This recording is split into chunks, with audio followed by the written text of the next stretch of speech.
Kabayan, ito ang bagong MRT-7 pag-aari ito ng San Miguel Corporation.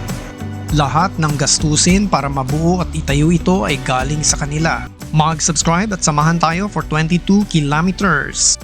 Sa pagitan ng dalawang giant malls ng SM at Ayala, narito na ang first station.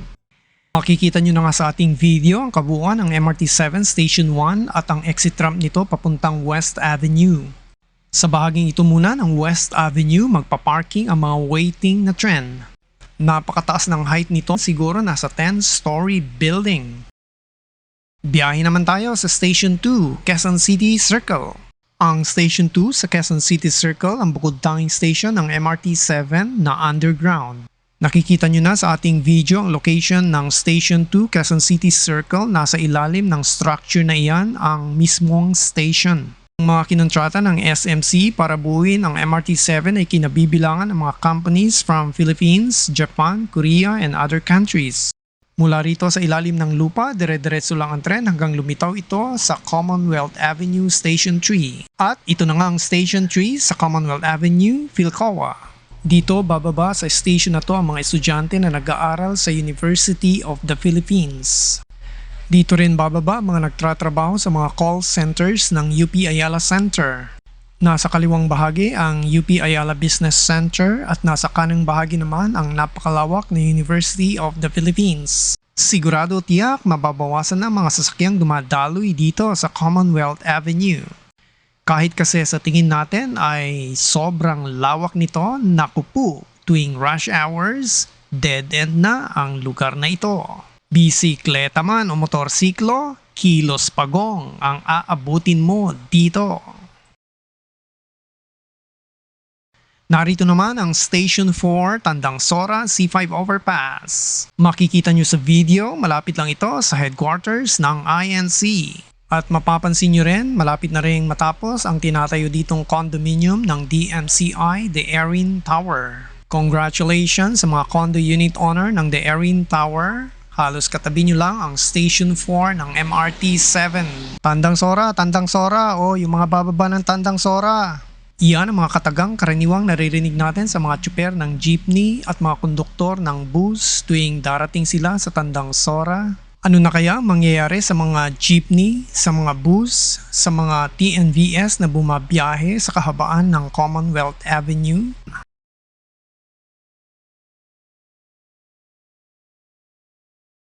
Punta naman tayo sa panglimang station, ang Don Antonio Station.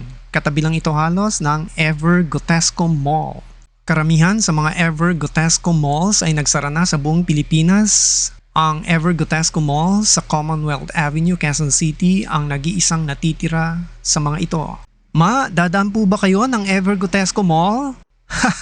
Yan ang mga karaniwang naririnig nating mga tanong ng mga pasahero sa mga mamang tsuper. Very soon, ang maririnig na lang natin ay papalapit na sa Don Antonio Station. Approaching Don Antonio Station, Ever Gotesco Mall. Muna tayo sa Station 6, Batasan Station. Sa konting unahan lamang ng Batasan Station, pwede ka nang kumanan papunta ng Marikina. Nandito sa Batasan ang Sandigan Bayan. Nandito rin ang office ng Commission on Audit. Sa bandang unahan naman ng Batasan Road, nandoon ang Batasang Pambansa Complex. Batasan na po tayo. Yung mga hindi pa nagbabayad, walay batasan, magbayad na po kayo. Mamang tsuper, bayad po, dalawa, yung isa estudyante, yung isa tao. O, ito sukli ng isang tao at isang estudyante. May mga hindi pa nagbayad dyan, pakiabot na lang po. Pagdikit-dikitin nyo na lang po yung mga puwet nyo para makasakay yung iba.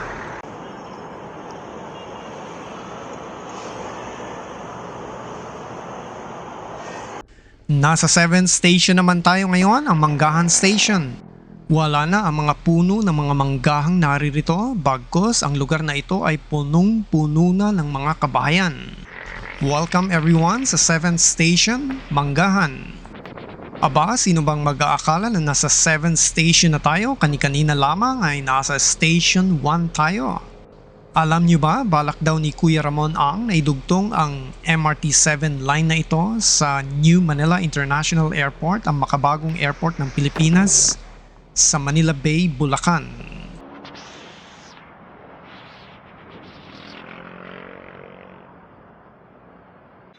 Nandito pa rin tayo sa 7th Station, Manggahan, Commonwealth Avenue. Maya-maya lamang ay nasa North Caloocan na tayo at dadan ito sa napakagandang long and winding na bahagi ng Riles. Sa mga bahaging iyon ay puro kakahuyan ang iyong matatanaw. Tuloy-tuloy lamang tayo sa arangkada upang marating natin ang Station 8, Doña Carmen Station. Sino kaya si Don Antonio at sino naman kaya si Doña Carmen? Marahil si Don Antonio isang mestizo at si Doña Carmen ay isang mestiza. Siya nga pala, ibig ko lamang sabihin sa inyo na ang Doña Carmen Station ay malapit din sa napakalaking pure gold dito sa Commonwealth. Ibig ko ring ipabatid na hindi na tayo bababa ng Doña Carmen Station sapagkat dire-diretso na tayo ng 9th Station. This is the 9th Station, Regalado Avenue. Katabi lang ito ng DMCI project na nakikita nyo sa ating video. Katabi rin ito ng mataas na paaralan ng National College of Business and Arts, NCBA. Ang swerte naman ng NCBA at DMCI, katabing-katabi mismo nila at tapat na tapat ang station ng Regalado Avenue. Hindi na malilate ang mga classmates. We are halfway through sa ating bakbakang Riles ng MRT 7. Papunta na tayo ng Fairview SM kung saan naroroon ang Station 10 Mindanao Avenue. Siyempre malapit lang din ito sa Robinsons Mall at Ayala Mall sa Quirino Avenue. Narito pa rin tayo sa SM Fairview Station 10. Tara, tignan natin ang bahagi ng Riles kung saan tayo nanggaling doon sa Regalado Station.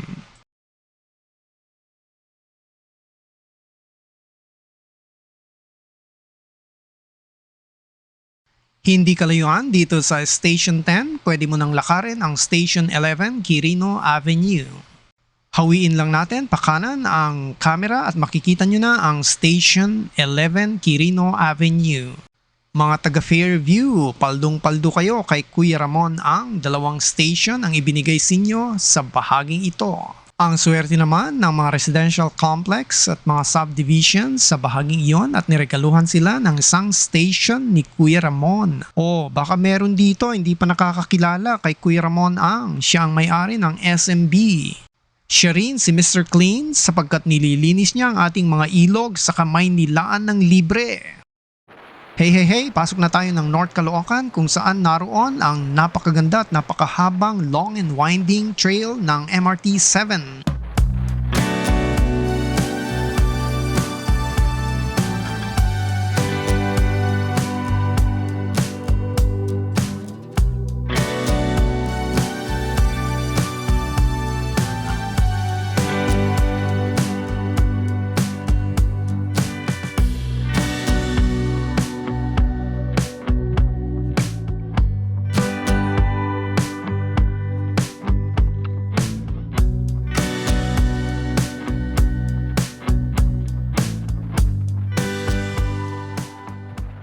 Narito naman ang 12th Station dito pa rin sa North Caloocan.